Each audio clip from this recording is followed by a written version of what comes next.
ഇത്തവണത്തെ നിയമസഭാ തെരഞ്ഞെടുപ്പിൽ ബി.ജെ.പി. പ്രതീക്ഷ വെച്ചു പുലർത്തുന്ന ചുരുക്കം ചില മണ്ഡലങ്ങളിലൊന്നാണ് പാലക്കാട് ജില്ലയിലെ പാലക്കാട് നിയമസഭാ മണ്ഡലം. അവിടെ ശക്തമായിട്ടുള്ള പോരാട്ടമാണ് ഇത്തവണ നടക്കുന്നത്. പ്രചരണം കൊടുമ്പിരി കൊണ്ടങ്ങനെ മുന്നോട്ട് പോവുകയാണ്. യു.ഡി.എഫിന് വേണ്ടിയിട്ട് സിറ്റിംഗ് സീറ്റ് നിലനിർത്താൻ കോൺഗ്രസിന്റെ സഹയാത്രികനും പ്രമുഖ സിനിമാ നടനുമായിട്ടുള്ള രമേശ് പിഷാരടിയെയാണ് രംഗത്തിറക്കിയിരിക്കുന്നത്. ബി.ജെ.പി. തങ്ങളുടെ എ ക്ലാസ് മണ്ഡലത്തിൽ അവിടെ സംസ്ഥാന ജനറൽ സെക്രട്ടറി കൂടിയായിട്ടുള്ള ശോഭാ സുരേന്ദ്രനെയും കളത്തിലിറക്കുന്നു. CPM ഹോട്ടൽ വ്യവസായമായിട്ടുള്ള NMR റസാഖിനെയാണ് സ്ഥാനാർത്ഥിയാക്കിയിരിക്കുന്നത്. എന്തായാലും വീറും വാശിയുമേറിയ പ്രചരണ പരിപാടികളുമായിട്ട് പാർട്ടികൾ അങ്ങനെ മുന്നോട്ട് പോകുമ്പോൾ ബി.ജെ.പി. തോൽവി ഉറപ്പിച്ചിരിക്കുന്ന ഒരു ഘട്ടത്തിൽ അവര് UDF സ്ഥാനാർത്ഥിയെ പ്രചരണ രംഗത്ത് തടയുന്ന ഒരു കാഴ്ചയാണ് നമ്മൾ ഇന്നലെ രാത്രിയിൽ കണ്ടത്. കഴിഞ്ഞ ദിവസം വടക്കുംതറ എന്ന് പറയുന്ന സ്ഥലത്ത് രാത്രിയിൽ രമേശ് പിഷാരടിയും സംഘവും പ്രചരണ വാഹനത്തിൽ അവിടെ എത്തുന്നു. തൊട്ടടുത്തുള്ള വീട്ടിലെ ഒരു അമ്മ രമേശ് പിഷാരടിയെ വീട്ടിലേക്ക് ക്ഷണിക്കുന്നു.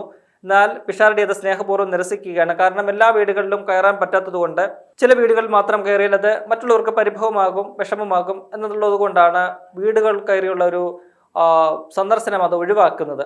അപ്പോൾ ആ അമ്മ രമേശ് പിഷാരടിയെ അടുത്തുള്ള ഒരു ക്ഷേത്രത്തിലേക്ക് ക്ഷണിക്കുന്നു. അവിടെ വന്ന് അടുത്തൊരു ക്ഷേത്രമുണ്ട്, അവിടെ വന്ന് പ്രാർത്ഥിച്ചിട്ട് പോകാമെന്ന് പറയുന്നു. അങ്ങനെ പിഷാരടിയെ സംഘവും അങ്ങോട്ട് പോകാൻ തുടങ്ങുമ്പോൾ ബി.ജെ.പിയുടെ കൗൺസിലറുടെ നേതൃത്വത്തിൽ ഒരു സംഘം ആളുകൾ വന്ന് പിഷാരടിയെയും കൂട്ടരെയും തടയുന്ന ഒരു കാഴ്ചയാണ് നമുക്ക് ഇന്നലെ രാത്രിയിൽ കാണാൻ കഴിഞ്ഞത്. രാത്രി തന്നെ 10 മണിക്ക് ശേഷമാണ് ഈ സംഭവം നടക്കുന്നത്.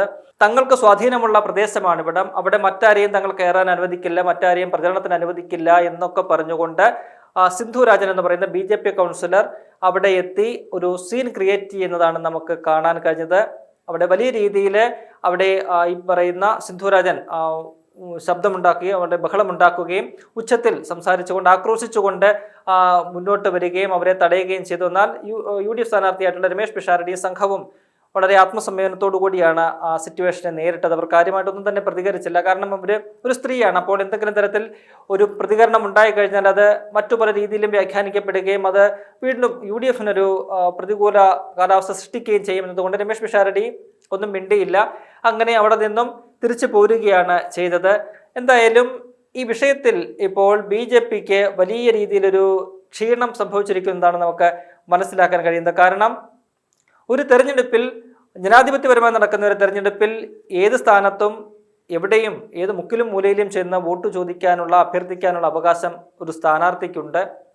അത്തരമൊരു നാട്ടിലാണ് നമ്മൾ ജീവിക്കുന്നത്. എന്നാൽ തങ്ങളുടെ നാടാണ് അല്ലെങ്കിൽ തങ്ങൾക്ക് സ്വാധീനമുള്ള ഒരു പ്രദേശമാണ് എന്ന് പറഞ്ഞുകൊണ്ട് എതിർ സ്ഥാനാർത്ഥിയെ തടയുന്ന, എതിർ പാർട്ടിയിലെ സ്ഥാനാർത്ഥിയെ തടയുന്ന ഒരു കാഴ്ച അത് കേരളീയ പൊതുസമൂഹം അങ്ങനെ അംഗീകരിച്ചു കൊടുക്കുന്ന ഒന്നല്ല. എന്നാലും ബി.ജെ.പിയെ സംബന്ധിച്ച് വലിയ ഒരു തിരിച്ചടി ഈ വിഷയം അവർക്ക് ഈ തെരഞ്ഞെടുപ്പിൽ പാലക്കാട് നൽകുമെന്ന കാര്യത്തിൽ യാതൊരു സംശയവുമില്ല. രമേശ് പിഷാരടി പറഞ്ഞത് അത് ജനാധിപത്യ വിരുദ്ധമായ ഒരു നടപടിയാണ്. അവിടെ അദ്ദേഹം ആ പ്രതികരണം നിർത്തുന്നുണ്ട്. കൂടുതൽ അദ്ദേഹം ഒന്നും പ്രതികരിച്ചില്ല. എന്നാൽ ഇതിനെ ന്യായീകരിക്കുന്ന ഒരു സമീപനമാണ് ബി.ജെ.പിയുടെ സ്ഥാനാർത്ഥി കൂടിയായിട്ടുള്ള ശോഭാ സുരേന്ദ്രൻ നടത്തിയിരിക്കുന്നത്. ശോഭാ സുരേന്ദ്രൻ അതിന് മറ്റൊരു വേർഷനാണ് പറയുന്നത്. അവർ പറയുന്നത് അടുത്തിടയ്ക്ക് കോൺഗ്രസിന്റെ ഒരു കൗൺസിലർ പ്രശോഭ് സി വത്സൻ എന്ന് പറയുന്ന കൗൺസിലറെ ഒരു പീഡന പരാതി ഉയർന്ന് അദ്ദേഹം ഇപ്പോൾ ഒളിവിലാണ്.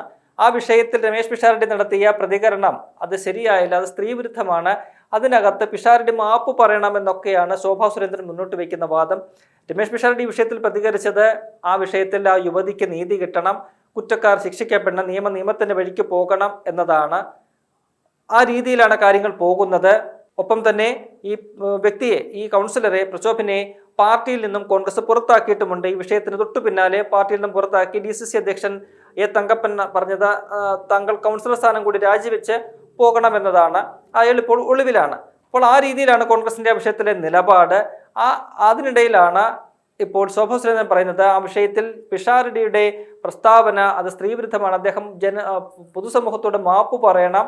ആ ഒരാവശ്യം ഉന്നയിച്ചുകൊണ്ടാണ് രമേശ് പിഷാരടിയെ സംഘത്തെയും ബി.ജെ.പി. കൗൺസിലർ തടഞ്ഞത് എന്ന ഒരു വിചിത്ര വാദവുമായിട്ടാണ് അവർ രംഗത്തെത്തിയിരിക്കുന്നത്. എന്തുകൊണ്ടാണ് നമുക്ക് മനസ്സിലാകുന്നില്ല. എന്തായാലും ബി.ജെ.പി. അവിടെ പരാജയം മുന്നിൽ കണ്ടിരിക്കുന്നു. കനത്ത തോൽവി പാലക്കാട് നിയമസഭാ മണ്ഡലത്തിൽ ഉണ്ടാകുമെന്നത് ബി.ജെ.പിക്ക് ഉറപ്പായിരിക്കുന്നു. അതിൻ്റെ ചില സൂചനകളാണ് ഇത്തരത്തിലുള്ള ജനാധിപത്യ വിരുദ്ധമായിട്ടുള്ള നടപടികളിലൂടെ നമുക്ക് കാണാൻ കഴിയുന്നത്. UDF, കോൺഗ്രസ് ഈ വിഷയം ഇതിനോടകം തന്നെ ഏറ്റെടുത്തിട്ടുണ്ട്. ഇന്ന് രാവിലെ പാലക്കാട് നിയമസഭാ മണ്ഡലത്തിൽ വലിയ രീതിയിലുള്ള പ്രകടനങ്ങളും ഒക്കെ തന്നെ നടത്തി. AICC general secretary KC Venugopal ശക്തമായ ഭാഷയിലാണ് അതിനോട് പ്രതികരിച്ചത്. BJP പരാജയം മുന്നിൽ കണ്ടിരിക്കുകയാണ്. ആ അവസ്ഥയിലാണ് അവർ ഇത്തരം ഒരു നീക്കത്തിലേക്ക്, ജനാധിപത്യ വിരുദ്ധമായ നീക്കത്തിലേക്ക് പോയിരിക്കുന്നത് എന്ന് KC വേണുഗോപാൽ പറയുന്നു. ഇത് സംസ്ഥാന വ്യാപകമായി തന്നെ വലിയ പ്രചരണായുധമാക്കാനാണ് UDF ലക്ഷ്യമിടുന്നത്. BJPയെ സംബന്ധിച്ച് ഇത്തരം ഒരു ജനാധിപത്യ വിരുദ്ധമായിട്ടുള്ള നടപടി അത് പാലക്കാട് നിയമസഭാ മണ്ഡലത്തിലെ ജനങ്ങൾ അർഹിക്കുന്ന അവജ്ഞയോടെ തള്ളിക്കളയുമെന്ന കാര്യത്തിൽ യാതൊരു സംശയവുമില്ല. അവർക്ക് പാലക്കാട് മാത്രമല്ല മറ്റ് സംസ്ഥാന വ്യാപകമായി തന്നെ ഈ ഒരു വിഷയം, ജനാധിപത്യ വിരുദ്ധമായിട്ടുള്ള ഇത്തരത്തിലുള്ള പെരുമാറ്റങ്ങൾ BJPക്ക് തിരിച്ചടിയാകുമെന്ന കാര്യത്തിൽ യാതൊരു സംശയവുമില്ല. അവര് വലിയ പ്രതീക്ഷ വെച്ച് പുലർത്തിയിരുന്ന ഒരു മണ്ഡലമാണ് പാലക്കാട്. അവിടെ ആ പ്രതീക്ഷ പൂവണിയില്ല എന്നൊരു ഘട്ടം വന്നപ്പോഴാണ് ഇത്തരത്തിൽ എതിർ പാർട്ടിയിൽപ്പെട്ട സ്ഥാനാർത്ഥിയെ തടയുന്ന രീതിയിലേക്ക് ജനാധിപത്യ വിരുദ്ധമായിട്ടുള്ള ഒരു മൗലികാവകാശങ്ങളുടെ ലംഘനവും ഒക്കെ എന്ന് പറയാവുന്ന രീതിയിലുള്ള ഒരു പ്രവർത്തനത്തിലേക്ക് BJP എന്ന് പറയുന്ന ഒരു പാർട്ടി പോകുന്നത് നമ്മൾ കണ്ടത്. നമുക്കറിയാം 2011 മുതൽ ഇത് UDFന്റെ ഒരു സിറ്റിംഗ് മണ്ഡലമാണ്. 2016 ശോഭാ സുരേന്ദ്രൻ ആദ്യമായിട്ട് ഈ മണ്ഡലത്തിൽ മത്സരിക്കാനായിട്ട് എത്തുന്നത്. അന്ന് അവര് ഗണ്യമായ രീതിയിൽ വോട്ട് വർദ്ധിപ്പിച്ചതിന്റെ 40,000-ലധികം വോട്ടുകൾ ശോഭാ സുരേന്ദ്രൻ നേടാൻ കഴിഞ്ഞു. അന്ന് മുതലാണ് പാലക്കാട് നിയമസഭാ മണ്ഡലം BJPയുടെ ഒരു A ക്ലാസ് മണ്ഡലം എന്ന നിലയിലേക്ക് മാറുന്നത്. 2021 മെട്രോമാൻ E ശ്രീധരനാണ് അവിടെ മത്സരിച്ചത്. എന്നാൽ ശക്തമായ പോരാട്ടത്തിനൊടുവിൽ ഷാഫി പറമ്പിൽ 3800-ലധികം വോട്ടുകൾക്ക് ശ്രീധരനെ പരാജയപ്പെടുത്തുന്നു. തുടർന്ന് നടക്കുന്ന ഉപതെരഞ്ഞെടുപ്പിൽ അവിടെ BJP രംഗത്തിറക്കിയത് C കൃഷ്ണകുമാറിനെയാണ്. എന്നാൽ ചരിത്രത്തിലെ ഏറ്റവും ഉയർന്ന ഭൂരിപക്ഷമാണ് പാലക്കാട് മണ്ഡലം UDF സ്ഥാനാർത്ഥിയായിരുന്ന രാഹുൽ മാങ്കൂട്ടത്തിൽ നൽകി വിജയിപ്പിച്ചത്. അങ്ങനെ അവിടെയും നാണം കെട്ടു. അവർ ഈ പറയുന്ന അവകാശവാദങ്ങളൊക്കെ ഉയർത്തുമ്പോൾ പോലും തുടർച്ചയായിട്ട് പരാജയങ്ങളുടെ ഒരു കഥ മാത്രമാണ് BJPക്ക് നിയമസഭാ മണ്ഡലത്തിൽ പറയാനുള്ളത്. മാത്രവുമല്ല, അവിടെ പാലക്കാട് നിയമസഭാ മണ്ഡലം എന്ന് പറയുന്നത് പാലക്കാട് നഗരസഭയും 3 പഞ്ചായത്തുകളും ചേർത്താണ്. നഗരസഭയിൽ മാത്രമാണ് BJPക്ക് എന്തെങ്കിലും മേധാവിത്വമുള്ളത്. 2020 അവര് ഒറ്റയ്ക്ക് കേവല ഭൂരിപക്ഷം നേടി ഭരിച്ച ഒരു നഗരസഭ ഇപ്പോൾ അവർക്ക് കേവല ഭൂരിപക്ഷം നഷ്ടപ്പെട്ട് ഏറ്റവും വലിയ ഒറ്റക്കക്ഷി എന്നുള്ള നിലയിൽ അവിടെ ഭരണം നടത്തുകയാണ്. അപ്പോൾ ആ രീതിയിൽ നഗരസഭയിൽ പോലും അവർക്ക് തിരിച്ചടി നേരിട്ടിട്ടുണ്ട്.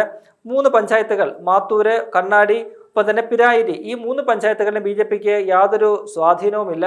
അതുകൊണ്ട് തന്നെ അവർക്ക് അവിടെ വിജയിക്കുക എന്നത് സാധ്യമായിട്ടുള്ളൊരു കാര്യവുമല്ല.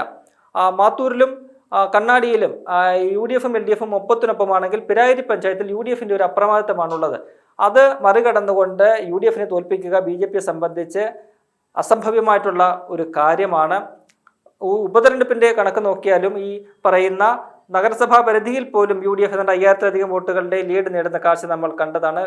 അപ്പോൾ അത്തരത്തിൽ BJPക്ക് നഗരസഭയിൽ മാത്രം സ്വാധീനമുള്ള ഒരു മണ്ഡലത്തിൽ അവരെ വലിയ വിജയപ്രതീക്ഷ വെച്ച് പുലർത്തിയിരുന്ന ഒരു മണ്ഡലത്തിൽ തോൽവി ഉറപ്പായി കഴിഞ്ഞപ്പോൾ അവര് എന്തും ചെയ്യുന്ന ഒരു നിലയിലേക്ക് പോകുന്ന കാഴ്ചയാണ് നമ്മൾ കണ്ടത്. തങ്ങളുടെ ഒരു ശക്തി കേന്ദ്രമാണ്, സ്വാധീന കേന്ദ്രമാണ്, അവിടെ വന്ന് മറ്റാരെയും വോട്ട് ചോദിക്കാൻ അനുവദിക്കില്ല എന്നൊക്കെ പറഞ്ഞുകൊണ്ട് അങ്ങേയറ്റം മനുഷ്യത്വ വിരുദ്ധമായിട്ടുള്ള, ജനാധിപത്യ വിരുദ്ധമായിട്ടുള്ള പ്രചരണ രീതികളുമായിട്ട് BJP മുന്നോട്ട് പോകുന്നു. അവർക്ക് അത് വലിയ തിരിച്ചടിയാകും. പ്രത്യേകിച്ചും ശോഭാ സുരേന്ദ്രനെ ആ വിഷയത്തെ ന്യായീകരിച്ചുകൊണ്ട് തന്നെ ശോഭാ സുരേന്ദ്രൻ രംഗത്ത് വന്നത് എന്തിൻ്റെ അടിസ്ഥാനത്തിലാണെന്ന് അറിയില്ല. എന്തായാലും അത് ശോഭാ സുരേന്ദ്രൻ സ്വയം കുഴി തോണ്ടുന്ന ഒരു പ്രവർത്തനമായിട്ട് മാറി എന്ന് പറയാതിരിക്കാൻ നിർവാഹമില്ല. പാലക്കാട് നിയമസഭാ മണ്ഡലത്തിൽ BJP ഒരു വലിയ തോൽവിയെ തന്നെ ഇപ്പോൾ അഭിമുഖീകരിക്കേണ്ടി വരുന്നു എന്നതാണ് നമുക്ക് മനസ്സിലാക്കാൻ കഴിയുന്നത്.